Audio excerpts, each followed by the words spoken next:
Hello, this is a presentation of the conceptual design for the City of Somerville's West Broadway Reconstruction project. My name is Greg Hannafin, and I'm a transportation planner in the City of Somerville's Mobility Division. For this presentation, I'm joined by two of my colleagues in the Mobility Division, Kate White and Adam Polinsky. We will share the proposed design for the West Broadway Reconstruction project, as well as background data and community feedback that informed design decisions. We will also share opportunities for you to share your feedback on the design with us, and we hope at the end of this presentation you will feel informed about the design and the project overall, and understand the different ways you can share your thoughts with us.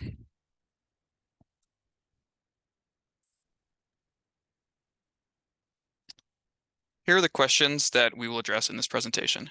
First, we'll introduce the project team and describe our goals. Second, we'll give a brief overview of the West Broadway Reconstruction project, including important project context. Third, we'll share what we've learned so far from data analysis and community feedback. Fourth, we'll share the conceptual design for the street and discuss different elements that are proposed. And finally, we'll discuss what comes next, including how you can share your feedback and continue to be involved with the project. So who are we and what do we do? Again, I'm Greg Hannafin, Transportation Planner in the Mobility Division. I'm the Mobility Division's project manager for this project. The Mobility Division will be leading this project through its design and community feedback stages. I'm joined by Adam Polinsky, Senior Planner, and Kate White, Outreach and Engagement Planner of the Mobility Division. Together, we make up the core project team for mobility. We also collaborate closely with the city's engineering division throughout the project design process, and Rebecca Wright, the senior project manager for streetscapes, will take over as project manager when we finalize the design and move into the construction phase of the project. All of the work that we do in the Mobility Division is guided by the city's Vision Zero action plan and our goal and commitment to eliminate traffic deaths and serious injuries. The graphic shown here illustrates how vehicle speeds are a significant factor in the severity of injury when a crash does occur. There are several other long-range plans that guide our planning and decision-making, including the city's comprehensive plan, Summer Vision 2040, and the city's climate action plan, Americans with Disabilities Act transition plan, Complete Streets Ordinance, and Bicycle Network plan.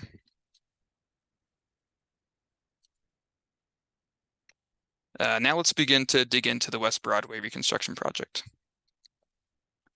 The work for this project will take place between Alewife Brook Parkway in the west and Clarendon Avenue in the east. We are calling this stretch of the street West Broadway.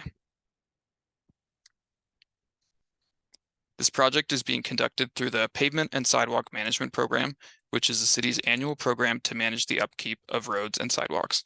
Through this program, roads are selected for either a partial paving or full complete streets reconstruction, which enables the city to incorporate additional safety improvements. West Broadway has been selected as a complete streets project. Several factors went into the selection of West Broadway as a complete streets project. Among the most critical is that the street is on the city's high crash network, meaning it experiences some of the highest rates of crashes across Somerville. West Broadway has also been designated for at least one direction of protected bike lanes in the Somerville Bicycle Network Plan. West Broadway intersects with 3 future neighborways on Endicott Avenue, Russell Road, and North Street as designated in the Bicycle Network Plan, and these neighborways are low stress, low vehicle volume, and slow speed streets, prioritizing people walking, wheeling, and biking.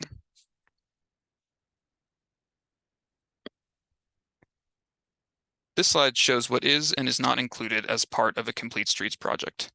The column on the left lists everything that will definitely be part of this project, including repaving and sidewalk reconstruction, safety improvements to crosswalks and new bike facilities, and changes to parking regulations that align with business and community needs. In a complete streets project, we can also explore additional opportunities, including new landscaping and trees, new crosswalks, and changes to bus stops that help improve rider experience.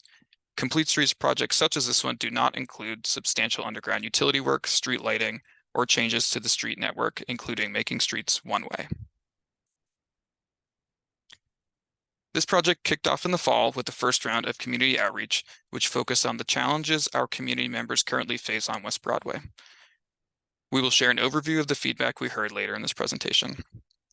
Following the first round of community feedback, we spent several months reviewing this feedback and developing the initial street design, which we will discuss today. We will spend the next month and a half engaging with the community on this design and collecting feedback, which will inform the next round of design updates. We will then share an updated design in the fall and collect more feedback to inform the final design, which is expected to be completed in late fall. Construction for this project could begin in 2025, with all construction expected to be completed by the end of 2026. Adam and Kate will now share what we've learned so far about West Broadway through data analysis and community feedback. Thanks, Greg. So I'm going to spend a few minutes talking about the data collection side of things and how we can put some numbers to further our understanding of what is actually happening on West Broadway right now. One of the first aspects of that is bus ridership.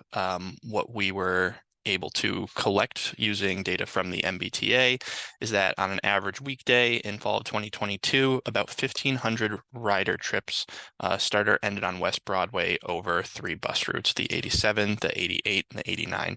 You can see that a lot of those trips both start and end at Clarendon Hill Busway, and then there are considerably fewer ons and offs at Broadway and Garrison, Broadway Weston, Dixon, Belknap, and North, which are all dispersed throughout the corridor. So definitely a focal point of this corridor in terms of bus usage is Clarendon Hill Busway.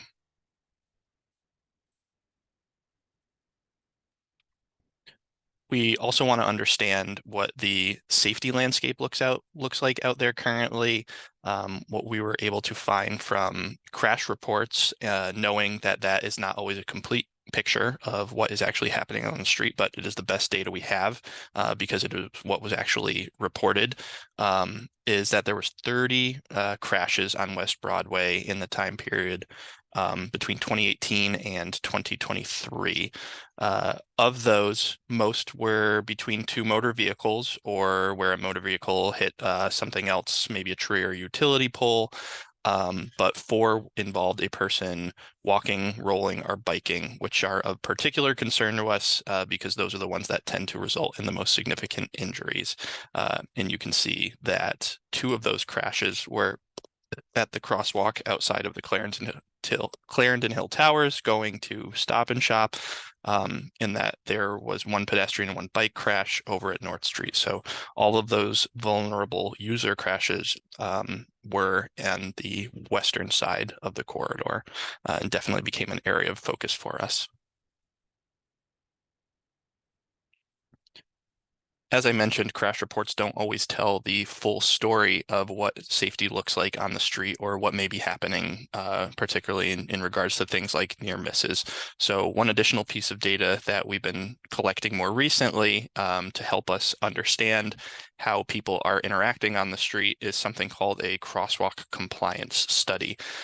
And what that means is we will send someone out for an hour or 2 to simply stand near a crosswalk and see how many cars stop for a pedestrian when they're trying to cross the street. So that value is called a yield rate.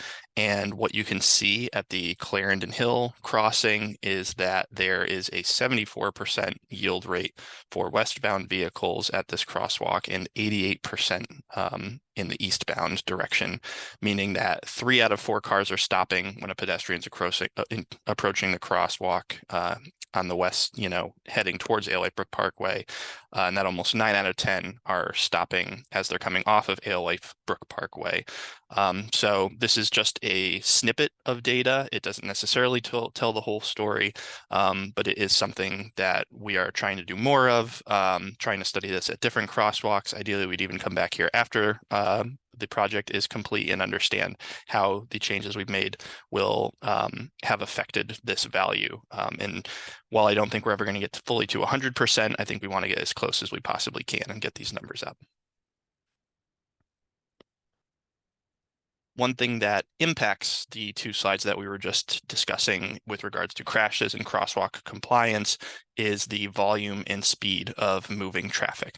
So in addition to some of this other data we've collected, we have been trying to go out and collect more general traffic volume data and speed data to understand how much traffic is moving through a corridor like this and how fast are they going. So for example, at Broadway west of Waterhouse Street, we found that in the westbound direction, there were about 4,600 cars on a daily basis with a median speed of about 22.5 miles per hour, and 20% of those vehicles were going over the speed limit.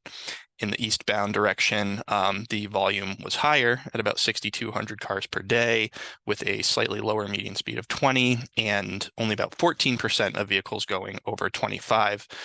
So while the volume is lower, again, we'd still love to get that number down even further. Between Dixon Street and Hill Street, we found similar values, slightly higher average speed in the slightly higher average daily traffic in the westbound direction than over at Waterhouse, as well as in the eastbound direction, and higher speeding values. So, something approaching 30 or 35%, depending on the direction of vehicles speeding. And so definitely something that we're looking at more and figuring out how can we address speeding where we see more of it on this eastern portion of the corridor. The last piece that I'll be talking about with you all here today is the existing parking regulations. So this slide here gives you the current regulations and locations of on-street parking on or near the West Broadway corridor. You can see that Broadway itself mostly has 2-hour parking, except by permit. So anyone with a residential parking permit or other type of city-issued permit can park there for as long as they want. Barton does have 2-hour as well, and then most of the other side streets in the area have resident permit parking only. There are also a few other regulations scattered throughout. There are a couple of accessible spaces, which we'd love to increase that number of. There's some meters as well. There is a little bit of unregulated parking, and then a couple of loading zones, which are, again, something we'd love to try to expand on. Not only did we try to understand where the parking was, we also wanted to understand how well it was being utilized. So we did what we call a parking utilization study back in November and counted the number of cars parked in all of these locations at a few different times of day on a weekday. And what you can see here is that anything in red, parking was completely full. There were no spaces available. Anything in yellow, there was 1 space available, blue, 2 spaces, and purple, 3 spaces or more. So you can start to understand which parts of these blocks had the most parking available. In general, as you get a little bit further west, you can see that on-street parking, there's a little bit more available on streets like Victoria, Barton, Waterhouse compared to some of the spots on the east side. So that was at noon. We also looked at 6 p.m. You can see that parking is a little bit more well utilized, still some purple, but a little bit more yellow and blue and red in this case, but definitely still some openings and even some stretches of Broadway that have had several spaces open.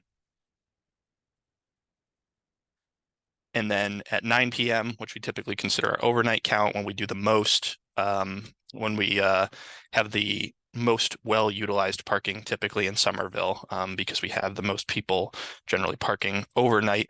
You can see that parking on streets like Barton, Belknap, Russell, a lot of the side streets is very well utilized. There may only be there may not be any, or there may be 1 or 2 spots open.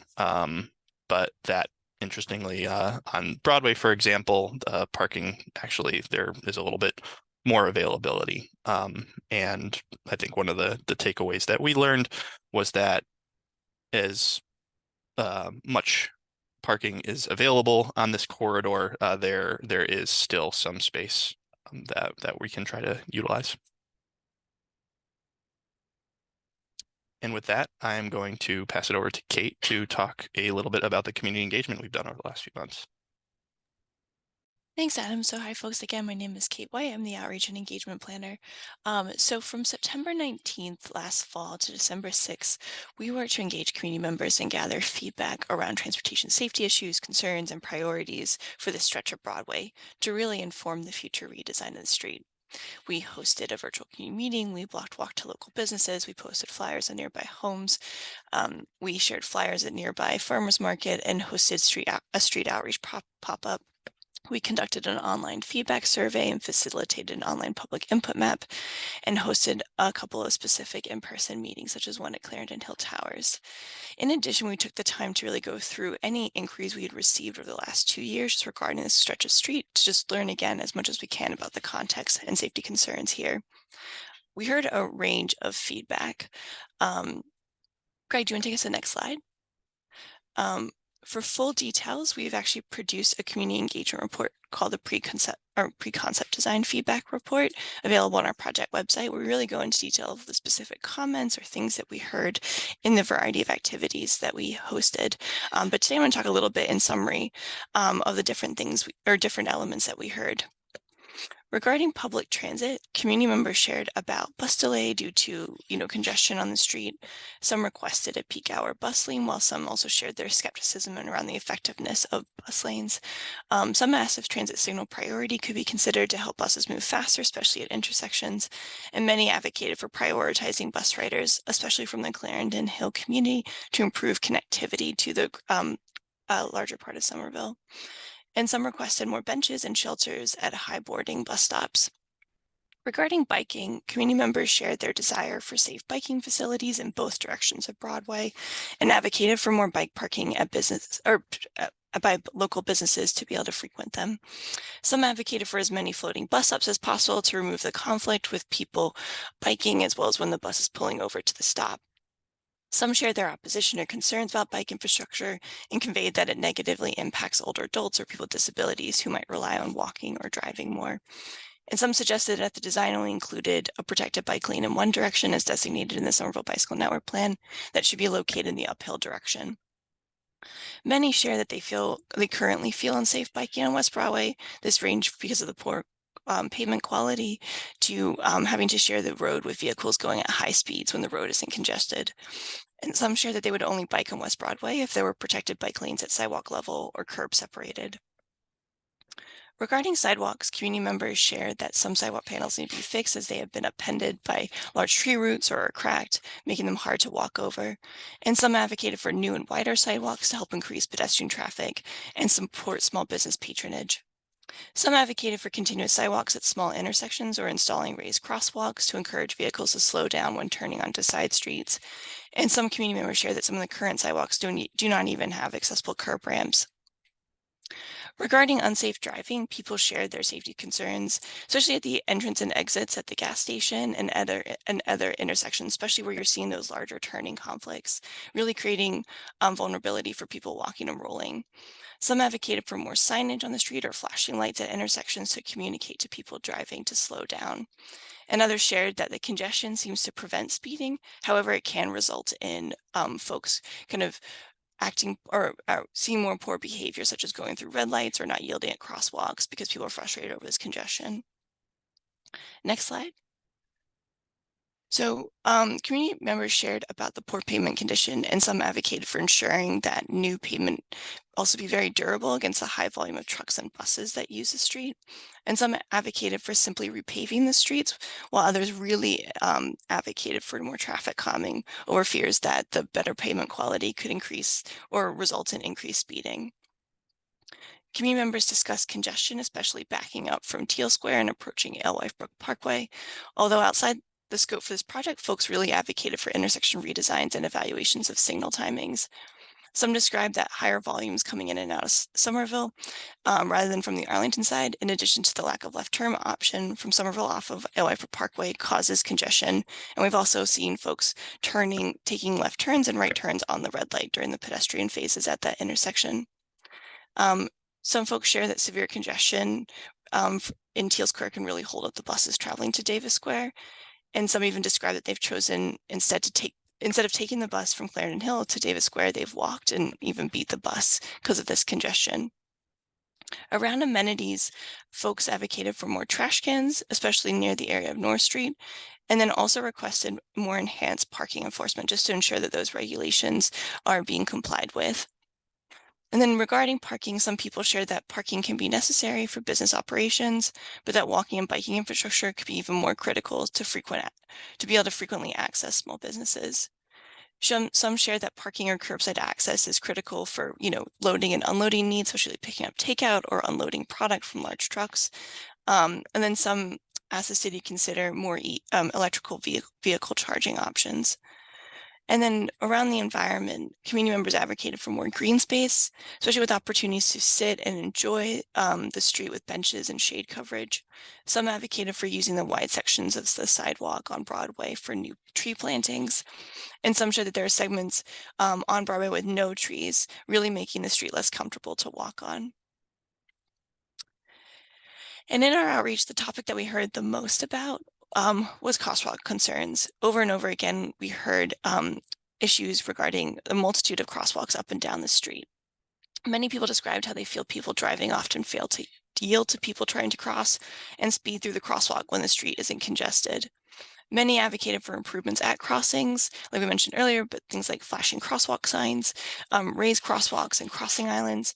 And some requested that more of the side streets actually be moved closer to Broadway to increase visibility, especially for folks driving and taking those turns. Some shared that the new protected bike lanes can make visibility of the crosswalks worse. And really just a range of kind of increasing visibility at these along the stretch of the street.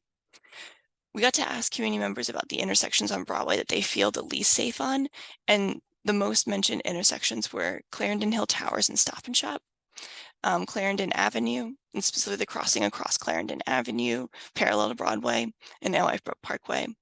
We go into some details about these specific intersections, and this is all available in the community engagement report. But again, at these intersections, many advocated for improvements to increase visibility to people in crosswalks and to slow vehicles down passing through these crossings.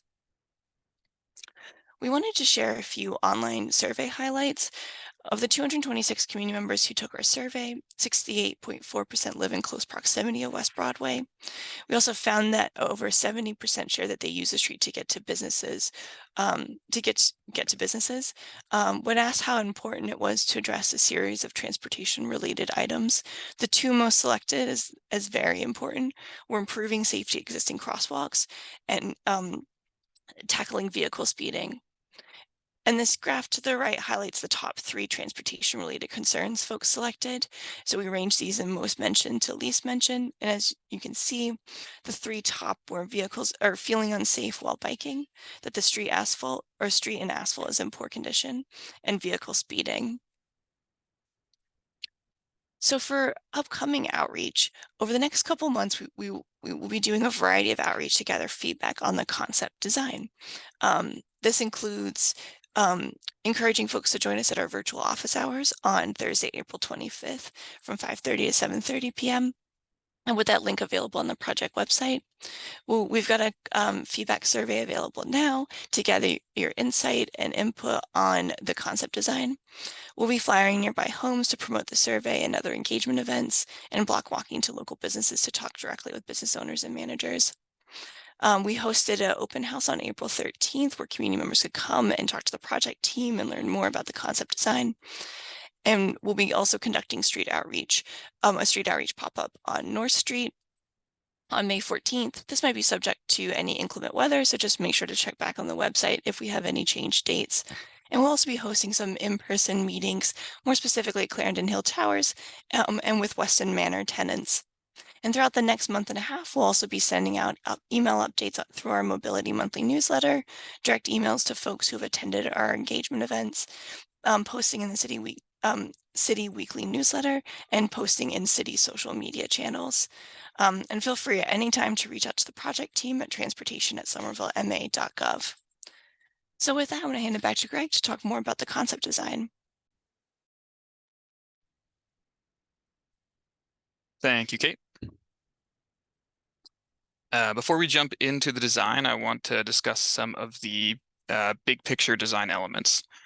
Throughout the street, we've sought to make street crossings and intersections safer by shortening crossing distances, raising many crossings to sidewalk level, and adding new crossings to connect future neighborways that intersect with West Broadway. The conceptual design proposes to enhance bus rider experience and operations with new in-lane floating bus stops that create larger bus waiting areas for new shelters and benches. We are also proposing to consolidate bus stops in 2 locations where stops are very close together.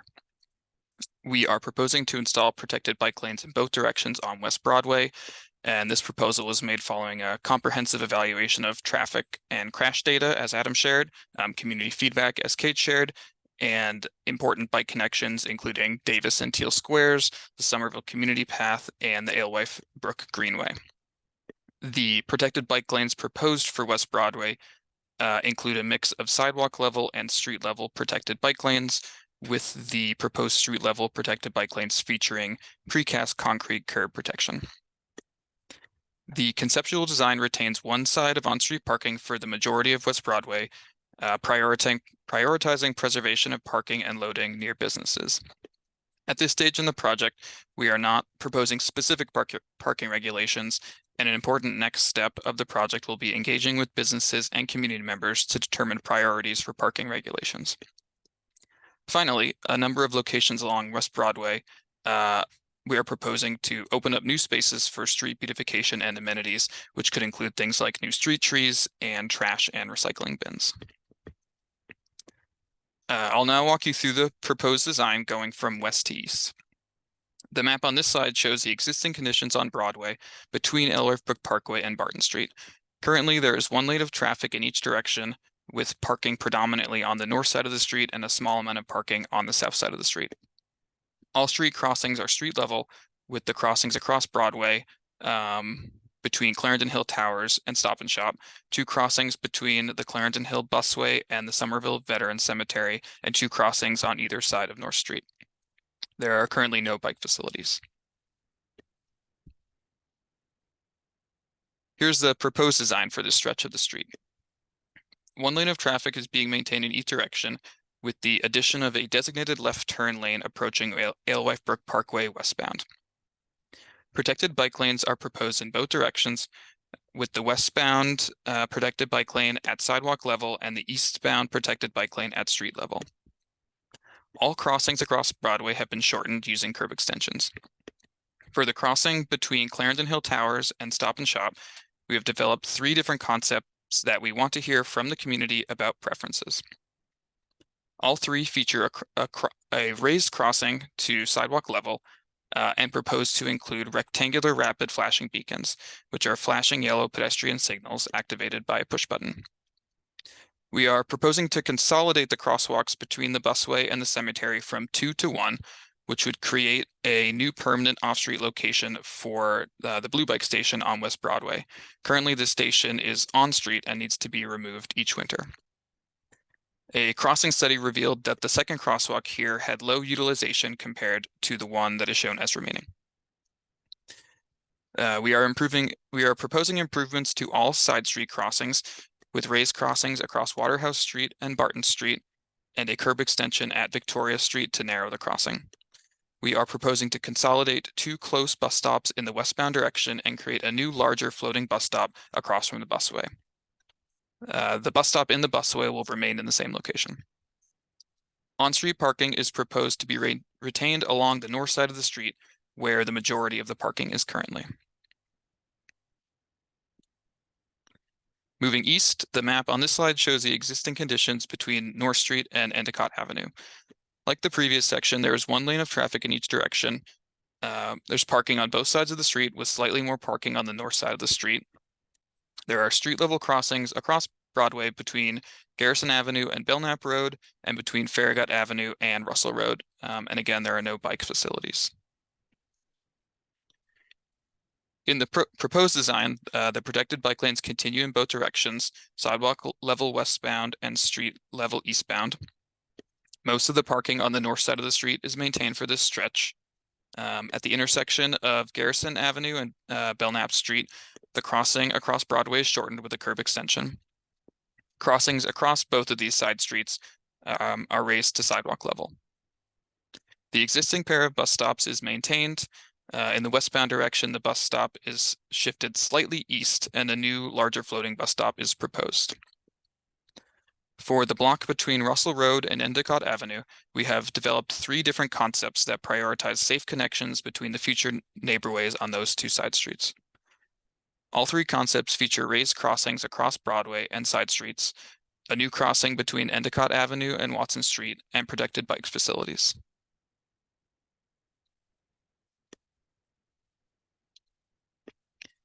Between Farragut Avenue and Clarendon Avenue, there is currently 1 lane of traffic, again, in each direction, and on-street parking on both sides of the street.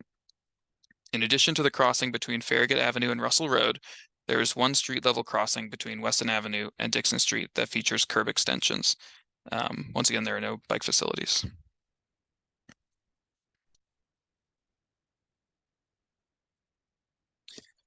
The proposed design here is again showing the 3 neighborway connector concepts between Farragut Avenue and Endicott Avenue.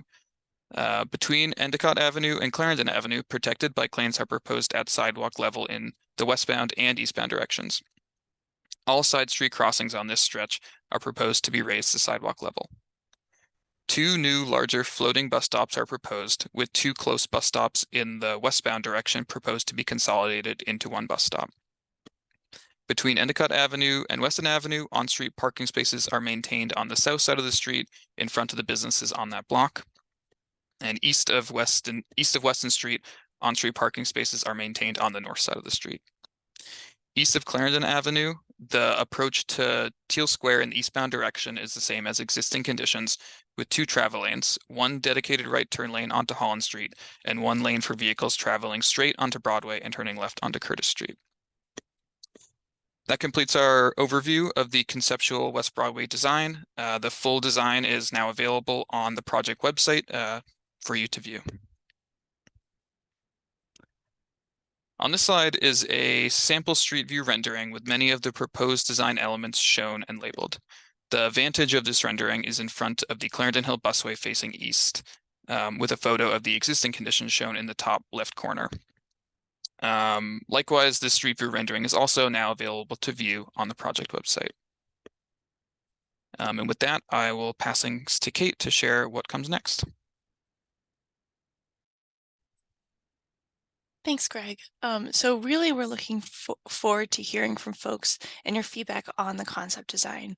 We want to understand what design elements make you feel the most safe and comfortable as you travel a street. We hope to gather your preferences, especially for those crossing options that Greg mentioned, both at Clarendon Hill Towers and for the neighborways intersections. We're looking for feedback on everything related to the concept design, but some highlights could be locations of the crosswalks or the bus stop designs and location changes, the proposed bicycle facilities with 2-way protected and designated for sidewalk level as well as street level, the potential parking regulation changes that we can incorporate, and different opportunities for green space. We're going to take all of that feedback and incorporate it with talking to our team members across the city and produce a more developed design to share in the coming months. So now we're looking for your continued engagement. You can take our concept design survey, attend any of those upcoming events that we had mentioned, such as the virtual office hours or street outreach events. You can share your ideas directly with us at transportation@somervillema.gov or call us through 311 at 617-666-3311. And you can also subscribe to our monthly newsletter. You'll find all of this information available at the project website, which is www.somervillema.gov/West Broadway. So thank you for your time, and we look forward to hearing from you.